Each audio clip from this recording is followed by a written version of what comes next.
अपनी हैसियत से बड़े ही घर में तेरे पापा ने तेरा रिश्ता किया है बेटा। वो खुशी, वो आराम जो मुझे नहीं मिला, वो अब तुझे मिलेगा। इससे बड़ी बात मेरे लिए और क्या हो सकती है। मेरी खुशी काम करने में ही है मम्मी।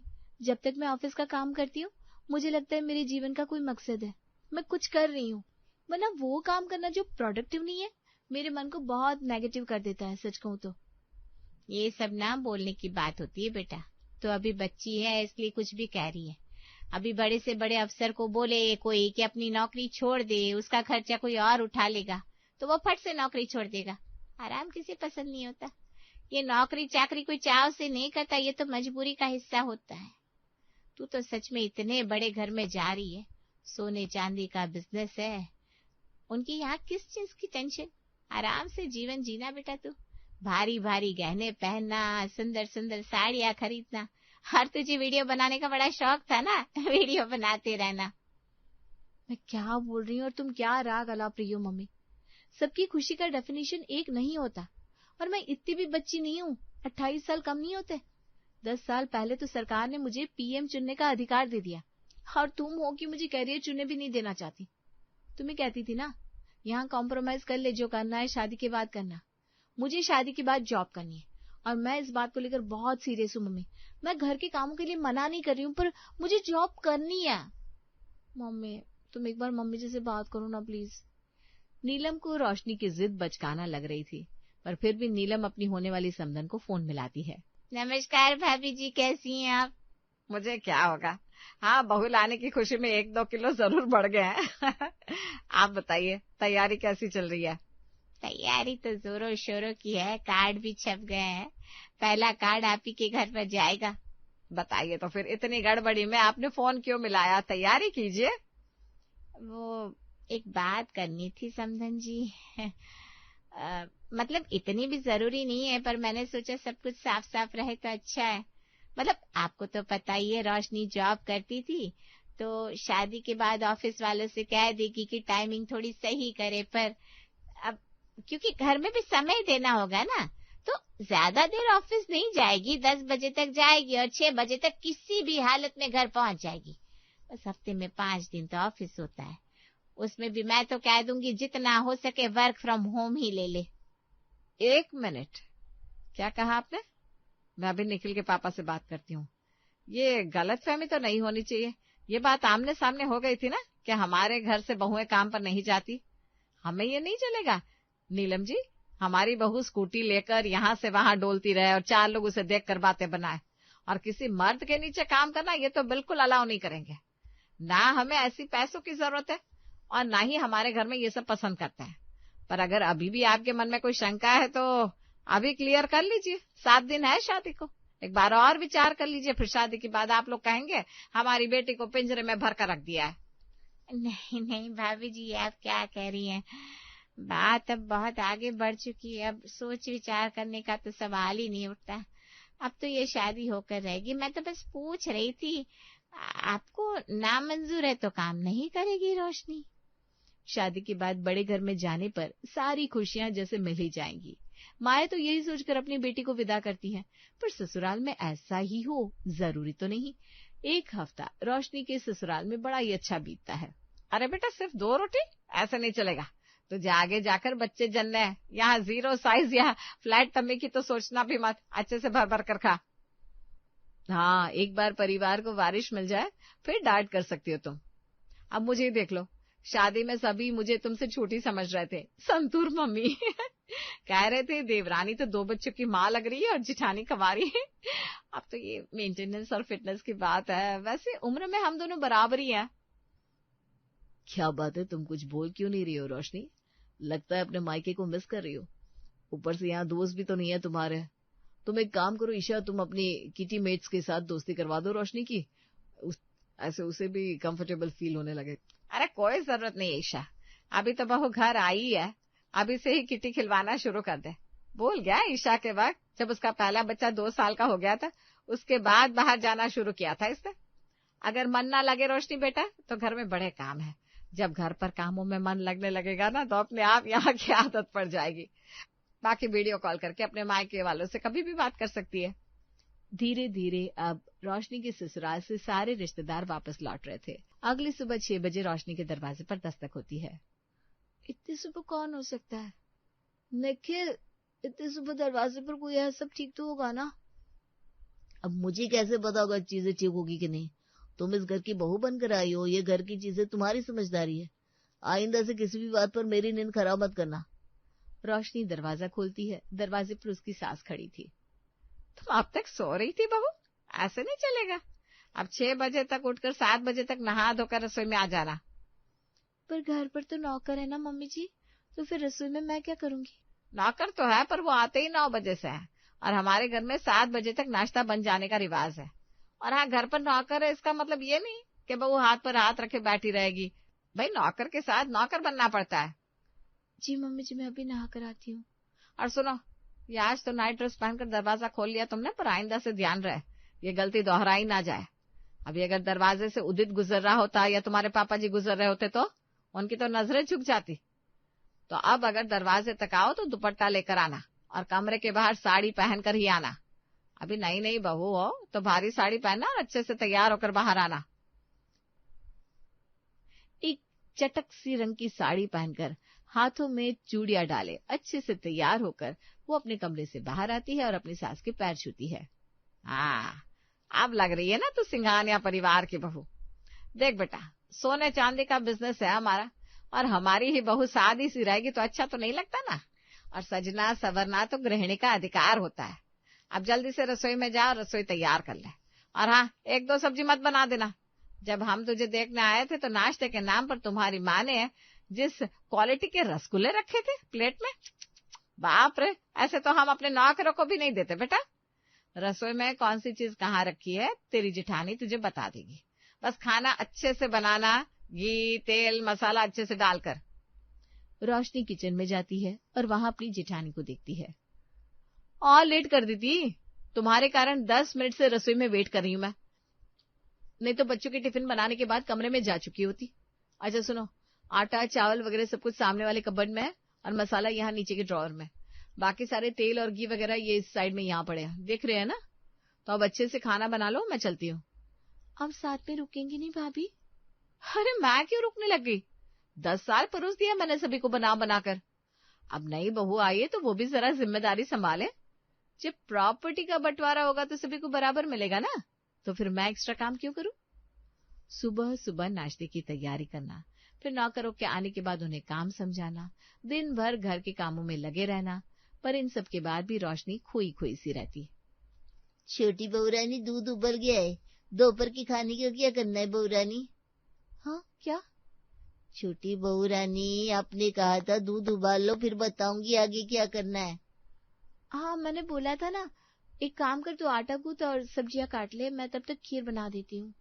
और हाँ, छोटू से कह दे कपड़े मैंने छत पर डाल दिए थे, सूख गए होंगे, लेकर आ जाए। मौसम बदल रहा है, कभी भी बारिश हो जाएगी। हॉल में चल रही थी रेणु की किट्टी।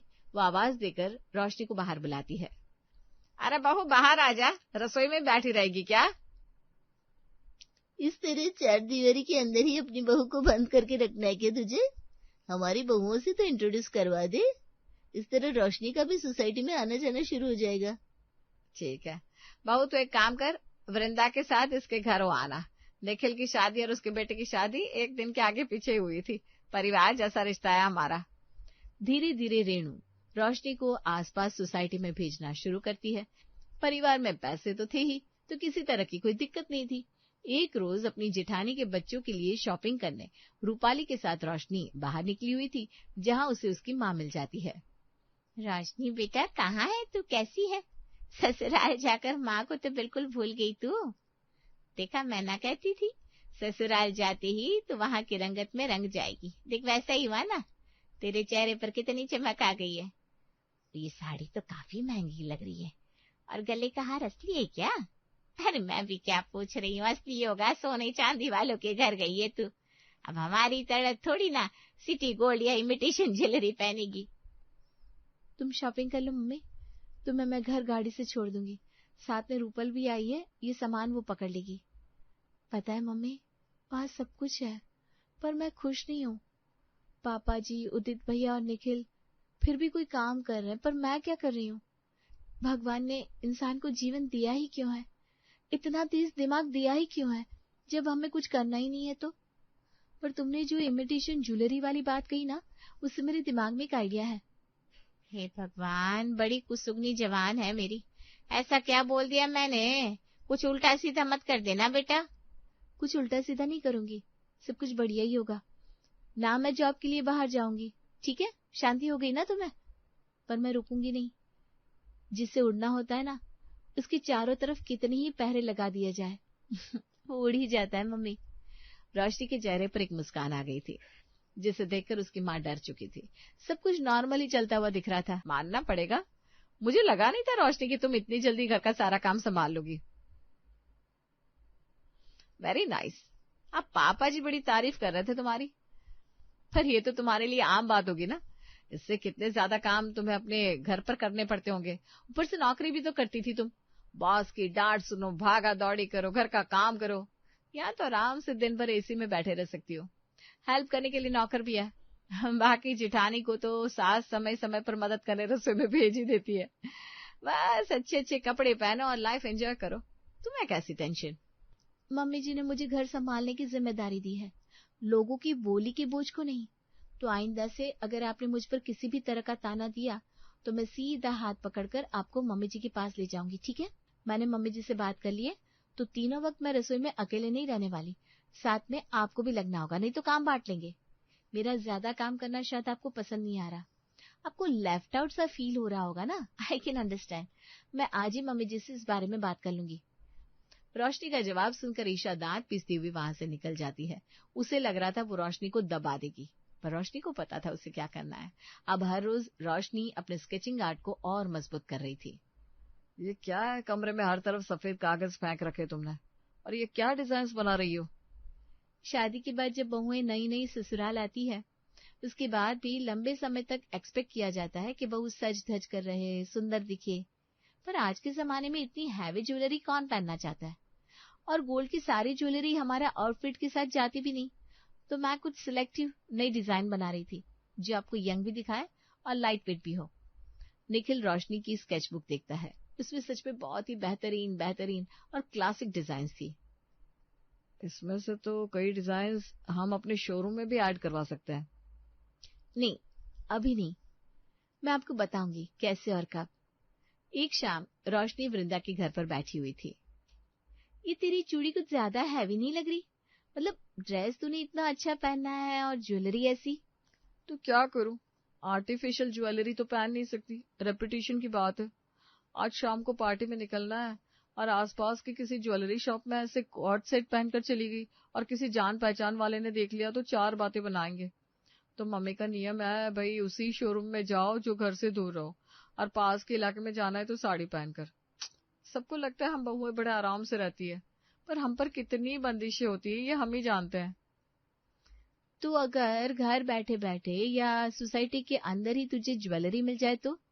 नकली ना कोई बेचकर चला जाए, मैं खरीद लूं, तुझे लगता है मैं इतने पागल हूँ?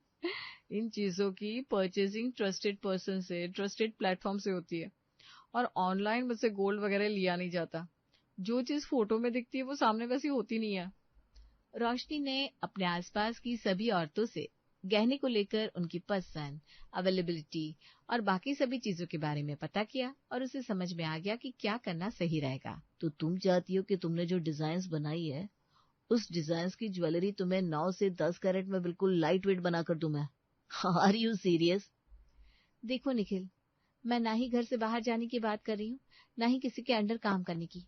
ये तो हमारे बिजनेस का ही एक पार्ट है ना। आजकल लड़कियां थोड़ी स्टाइलिश ज्वेलरी पहनना चाहती हैं। रोज गोल्ड हो गई, पिंक गोल्ड, व्हाइट गोल्ड भी ट्राई कर सकते हैं हम। इटालियन ज्वेलरी भी बहुत चलेगी, ट्रस्ट मी। नहीं, पॉसिबल नहीं है। तुम जो सोच रही हो बिल्कुल भी पॉसिबल नहीं है, और इसमें कमाई भी बड़ी कम है।